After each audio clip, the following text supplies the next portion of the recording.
So, out of specification or OOS is the topic of everyone's interest. And how come interviewer is not going to ask questions about this topic during the interview? Hi, my name is Bhaskar Napte and I am the founder of Pharma Growth Hub. So in today's video, we are going to discuss about 5 important questions related to the out of specifications.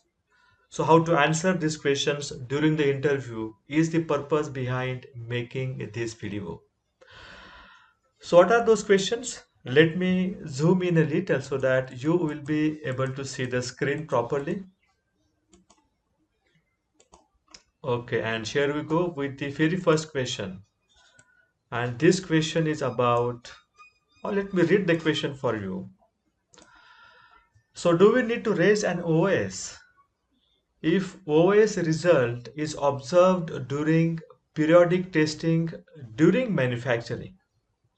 Now your batch is under manufacturing and as a part of in-process control, your IPQC or IPQA conducting some of the parameters. In case of solid orals, you must have seen people conducting hardness, friability or disintegration time in the manufacturing area itself. Now the question to you is, in case if the out of specification result is observed during that time, will this result be investigated through out of specification? Now, before you start answering this question, you need to think few of the very important points. See, during the manufacturing of the product, the periodic testing is conducted.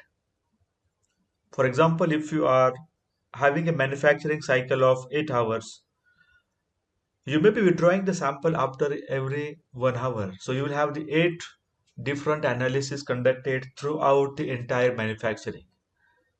And manufacturing team is trying to understand, whether these parameters are within the specification across the entire manufacturing cycle. But for some reason, if one of the periodic cycle failed in meeting the predefined acceptance criteria, so whatever failure is observed so far is not for the entire batch, but it is only for the short period of the time. Now, what is the significance of this failure with respect to complete batch? Probably it may not be that significant. The second important point is the failure is only for given period because you had withdrawn the sample earlier and the result was meeting the specification. Only for this period of time, this window of time, the observation is not within the spec. So the observation or the failure is not throughout the batch, but it is only for the given period of window. The third important point, IPQC parameters. In-process check parameters may not be a critical quality attributes and may not impact on product performance. Now, if you consider all these three important points, and the fourth important point is that till your batch is not completely manufactured, it is still under the manufacturing, and hence OOS or out of specification may not be the right choice. Having said that, it doesn't mean the investigation need not to be done. It doesn't mean the corrective action need not to be taken. You have to do that. You need to conduct the investigation not by through OOS procedure, but certainly through deviation procedure. And you must also, implement the immediate corrective action so that the results will come back and fall within the acceptance criteria. And manufacturing team should also intimate quality control team, quality assurance team that this was the time window where this parameter was out of the acceptance criteria. So this is the way you can answer this question. The second question, do we need to raise an OS if OS result is observed during method transfer. So you are transferring a method from one lab to another, and the result of the test is found to be out of specification, maybe for assay, maybe for related substances. See, in this particular activity, there can be difference of opinion at different organizations. But what I found and what I recommend and feel that there is no necessity to investigate the failure by using OS in case of method transfer. But that doesn't mean again we can live with the failure information. You can investigate the lab errors with the help of the lab incident procedures.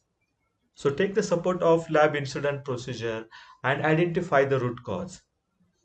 But according to me, the out of specification procedure is not the suitable one to investigate the failure during method transfer. Now there can be little confusion about the two different locations. So in case if the failure occurred at originating lab, some may have a feeling that yes, now the OS SOP can be used. It's up to you to make the use of OS SOP in case if the originating lab result is out of specification. But in case if the result of receiving lab is out of specification, then there is no point, there is no meaning in using the out of specification procedure to investigate the failure. The reason is the receiving lab is not yet qualified to use the proposed test procedure, and hence the OS procedure may not be a suitable investigation process in this situation.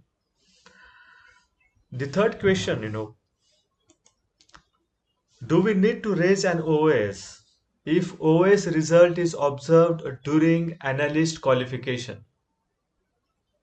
So analyst is under qualification, and analyst is not completely trained yet, and he or she may end up getting the wrong result because of inadequate training and the practice.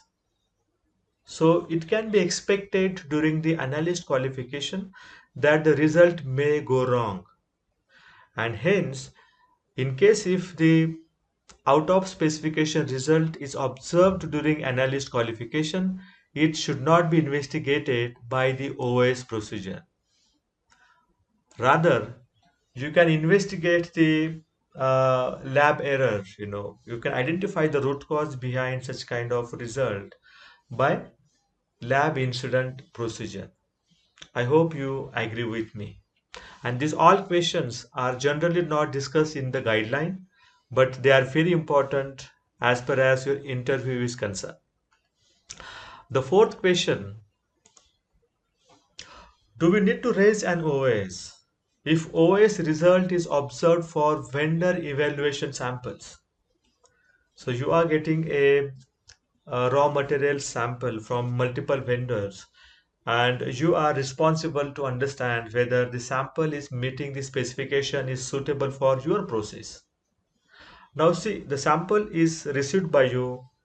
That means it must have been released by the manufacturer. And as the COE is available with you, uh, it indicates that it must have met all the specification. So possibility of meeting the specification for such kind of vendor evaluation sample is quite good. But that doesn't guarantee that it is 100% true. You never know, how the vendor has tested the sample for this particular batch, and hence there may be a possibility of out of specifications result too. But as for you, this is a very early stage. The sample is not yet used in any of your uh, commercial product. And hence, the failure in the out of the specification, the failure in specification need not to be investigated through the OOS, but you can certainly investigate the lab incident. I mean, you can investigate the possible lab errors by using your lab incident procedure, whether analysts have followed the right test procedure or not. You must rule out your lab errors before communicating to the vendor. And once you confirm that there is no possibility of lab error, then you can certainly communicate to vendor that this is the result we got at our site. So this is the way you can answer the question number 4 about the vendor evaluation sample. And the fifth one is about, do we need to raise an OS if stage-wise analysis will not help in meeting the specification? So for example, in dissolution for immediate release dosage form, at any stage, if one value is less than Q minus 25, now if you go at various stages of dissolution, S1, S2, S3, you will find that if one unit is out of less than Q minus 25%, you will never meet the dissolution specification.